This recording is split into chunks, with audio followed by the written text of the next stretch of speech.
Գոյամարտի մեկնարկն իսկապես մոտ է և սերիալի շուրջ ստեղծված մթնոլորտը օր-օրի ավելի թեժ է դառնում։ Դիանա Գրիգորյանի նոր նախագիծը խոստանում է հեռուստադիտողին տեղափոխել մի աշխարհ, որտեղ պայքարը միայն ռինգում չէ, այլ կյանքի ամեն քայլում։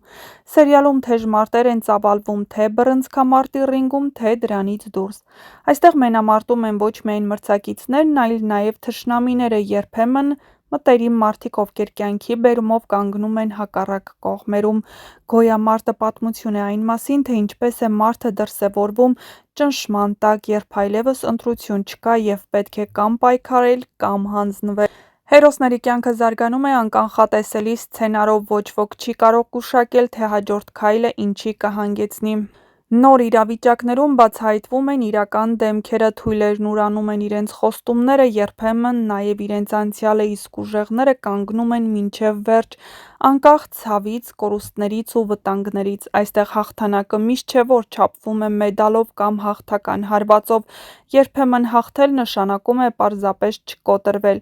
Գոյամարտը ոչ միայն սպորտային կամ քրեական դրամա է, այլ խորը հոգեբանական պատմություն մարդկային ընտրությունների, արժանապատվության և գոյատևման մասին։ Դիանա Գրիգորյանին հատուկ ոճով սերիալն արծարծում է այն թեմաները, որոնք այսօր էլ ցավոտ են մեր հասարակության համար՝ փողի իշխանություն, խարդավանքներ, կեղծ հարաբերություններ և իրական պայքար կյանքի համար։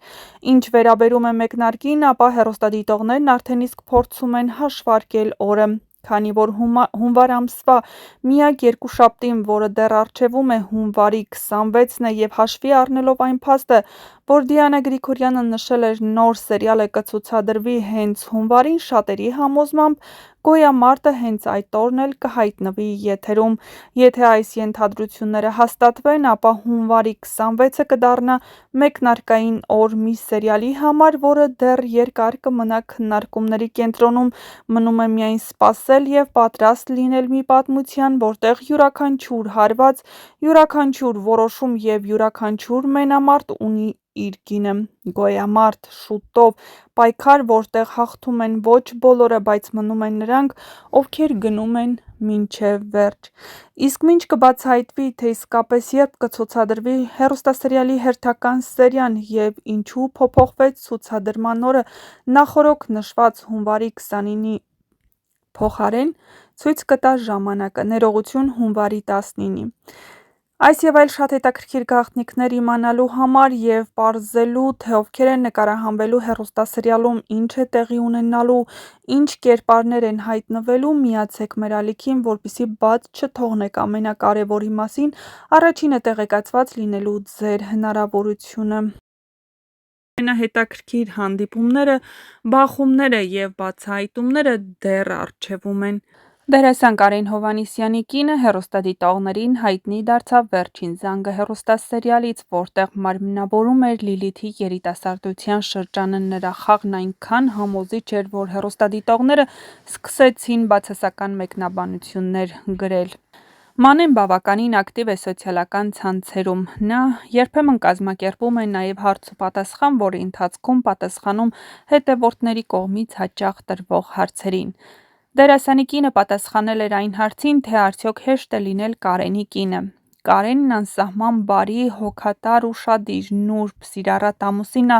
ու աննկարագրելի ջերմ պապա։ Ինքն ինձ անսահման սիրում ու հարգում ա, իսկ Նանեին անգամ սաստող հայացքով չի կարողանում նայել։ Մեր հարաբերությունների մեշոք պապին ես եմ։ Հաճախ շատ էմոցիոնալ մարդիկ, երբ խոսում են իրենց համար տհաճ թեմաներից, շատ սուր ու խիստ են լինում իրենց արտահայտչամիջոցներն ու խոսքերը, բայց չէ որ մենք չենք վարվում այնպես, ինչպես այդ պահին տաք ու ջղային խոսում կամ մտածում ենք, նշել էր նա։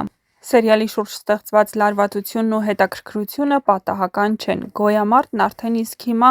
ընկալվում է ոչ թե որպես հերթական հեռուստասերիալ, այլ որպես խորը սոցիալական ու հոգեբանական պատմություն, որտեղ յուրաքանչյուր կերպար իր ներսում կրում է պայքար գոյատևելու, հաղթելու կամ պարզապես մարդ մնալու համար։ Դիանա Գրիգորյանի ձեռագիրն այստեղ զգացվում է ամեն մանրուքում։ Նա կրկին ընտրել է բարդ թեմա, որը շատ մոտ է մեր իրականությանը, Փողի իշխանություն, ստվերային բիզնես, անօրինական բոքս, մարդկային ճակատագրերի խեղում և արժեքների կորուստ։ Բայց ինչպես նրա նախորդ սերիալներում, այստեղ ևս ամեն ինչ ուղղակի սև ու սպիտակ չէ։ Յուրաքանչյուր կերպար ունի իր ճշմարտությունը, իր արդարացումները և իր ցավը։ Գոյամարտը պատմություն է ոչ միայն ֆիզիկական պայքարի, այլ նաև ներքին գոյամարտի մասին։ Երբեմն ամենածանր հարվածները ստացվում են ոչ թե ռինգում, այլ կյանքի մեջ, և հենց այս գաղափարն է, որ սերիալը դարձնում է ծանր, իրական ու ազդեցիկ։ Դերասանական կազմը խոսում է սերիալի մասշտաբի մասին՝ փորձառու, սիրված և ռեյթինգային դերասանները մեկ նախագծում։ Սա արդեն խոստանում է բարձր դիտելիություն։ Դավիթ Հակոբյան, Անի Մեհրաբյան,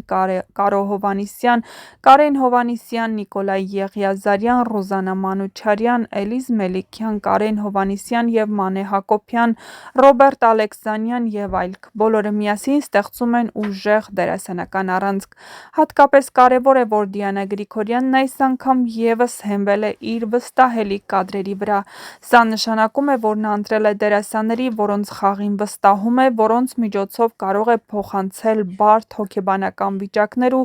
կտրուկ սյուժետային շրջադարձեր։ Միևնույն ժամանակ սերիալում կան նաև նոր դեմքեր, որոնք ամենայն հավանականությամբ կդառնան բացահայտումներ հեռուստադիտողների համար։